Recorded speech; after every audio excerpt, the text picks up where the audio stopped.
জন্য অনেক মা বাবা মনে করে সন্তানরে আগে একটু প্রাইমারি পর্যন্ত পড়াই, একটু বুঝ হোক, তারপরে মাদ্রাসায় ভর্তি করে দিব। এটা আসল নিয়ম না। স্কুলে আমরা তো পড়ছি, সমানে কবিতা পড়াইছি, এটার কোনো অর্থই নাই। হাট্টিম আর টিম টিম তারা মাঠে পারে দুটি ডিম, তাদের খাড়া দুটি শিং, এগুলি কি অর্থ আছে? এটি কই পাইয়াম? তো এইগুলি পড়াইছে কবিতা সমানে, অনার্থক। কিন্তু কোরআনের শিক্ষা, হাদিসের শিক্ষা, প্রত্যেকটা শিক্ষায় আপনার কাজে লাগবে এরকম শিক্ষা। এখানে অনর্থক বানোয়াট গজবের কোনো শিক্ষা এখানে স্থান নাই। এজন্য কোরআন শিক্ষা দেওয়ার জন্য অনেক মা বাবা মনে করে সন্তানরে আগে একটু প্রাইমারি পর্যন্ত পড়াই, একটু বুঝ হোক, তারপরে মাদ্রাসায় ভর্তি করে দিব। এটা আসল নিয়ম না। কারণ দুনিয়ার শিক্ষাটা তো দেখছেন যে শিক্ষিত থেকে অশিক্ষিত দুনিয়ার শিক্ষার গোড়া কোথায়? এই যে একজন মানুষ যে স্বরে অস্বরে আও জানে না, তার কাছ থেকে। তো এখন যদি এই এই দুনিয়াবি শিক্ষা স্বরে অস্বরে আ এ বি সি ডি এইগুলি দিয়া যদি আপনার ছোট বাচ্চার অন্তর ভরে যায়, তো সেই অন্তরে কোরআন জায়গা নিবে না সহজে। কোরআন শিক্ষার জন্য দিল দরকার। এই যে কোরআনটা নাজিল হয়েছে, নবীজির কাছে কি লেখা না দেখাইছে? লিখিত আসছে কিতাব? লিখিত আসে নাই। এটা সিনাত থেকে, জিব্রাইল সিনাত থেকে বলছে, নবীজি তার সিনাতে নিছে। তো এটা হচ্ছে সিনা বাই সিনা। এখন কারো সিনার মধ্যে, কারো দিলের মধ্যে যদি প্রথমেই দুনিয়ার অন্ধকার চলে আসে, দুনিয়ার শিক্ষা যদি তার মন মস্তিষ্ক দখল করে নেয়, তারপর সেখানে কোরআন দিতে চাইলে কোরআন যাইতে চায় না। এটা স্বাভাবিক। একটা মধুওয়ালা সারাদিন মধুর বোঝা নিয়ে সে ঘুরতেছে, কখন সে মধু বিক্রি করবে, পকেটে টাকা আসবে, সেই টাকা দিয়ে সে সংসারে কিছু চাল ডাল কিনে সংসার চালাইবে। সেই মধুওয়ালাকে যদি আপনার সামনে পড়ে, ভাই মধু, খাঁটি মধু খাঁটি মধু, তা আমাকে 1 কেজি দেন। কত টাকা কেজি? 1200 টাকা কেজি। খাঁটি খাঁটি না হইলে ফেরত দিবেন।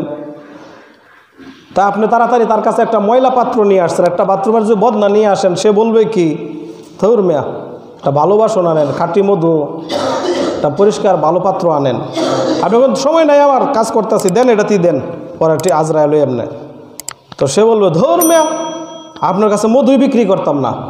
দেখেন, মাথার মধ্যে তার বোঝা, কোন সময় সে এটা মানুষের কাছে বিক্রি করবে আর টাকা নিয়ে আসে পকেট ভরবে, এটাই যার দান্দা। সেই লোকটা একটা ময়লা পাত্র নিয়ে আসার কারণে আপনাকে মধু দিতে চাই না। তা আপনার সন্তান যদি ময়লা পাত্র নিয়ে আল্লাহর কোরআন নিতে চায়, আল্লাহ পাক কি কোরআন দিবে ময়লা পাত্রের মধ্যে? এজন্য কোরআনের শিক্ষাটা সন্তানকে প্রথমেই দিতে হয়, পরে না। ওই বাংলা প্রাইমারি পড়ানোর পরে না, আগে দিতে হয়। আর কোরআনের শিক্ষা যখন সন্তান আগে শিখে, তখন আল্লাহ পাক তার মেধা খুলে দেয়। কারণ কোরআনের পড়ার সাথে মনোযোগের সম্পর্ক। কোরআন পড়ার সময় এদিক ওইদিক তাকানো যায় না।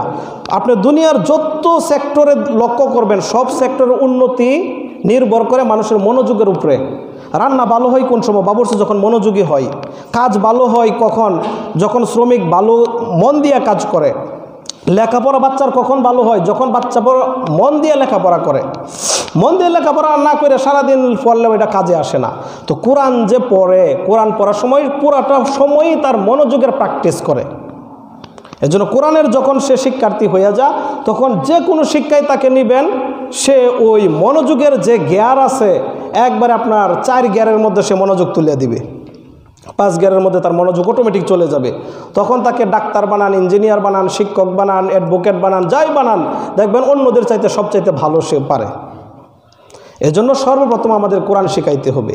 নবীজি সাল্লাল্লাহু আলাইহি ওয়াসাল্লাম বাড়িতে এসে বলেন, জাম্মিলুনি জাম্মিলুনি, আমাকে চাদর দিয়ে আবৃত্তি করো, আমাকে চাদর দিয়ে ডেকে দাও, আমাকে কম্বল আচ্ছাদিত করো। নবীজি সাল্লাল্লাহু আলাইহি ওয়াসাল্লাম বলেন, লাকাদ খাশিতু আলা নাফসি, আমার জানের উপর আমার ভয় হইতেছে, আমার না জানি কোনো ক্ষতি হয়ে যায় কিনা। নবীজির স্ত্রী সান্ত্বনা দেন। খাদিজা রাদিয়াল্লাহু আনহা বলেন, কখনো না, আল্লাহ আপনাকে দুঃখের মধ্যে ফেলাইবেন না।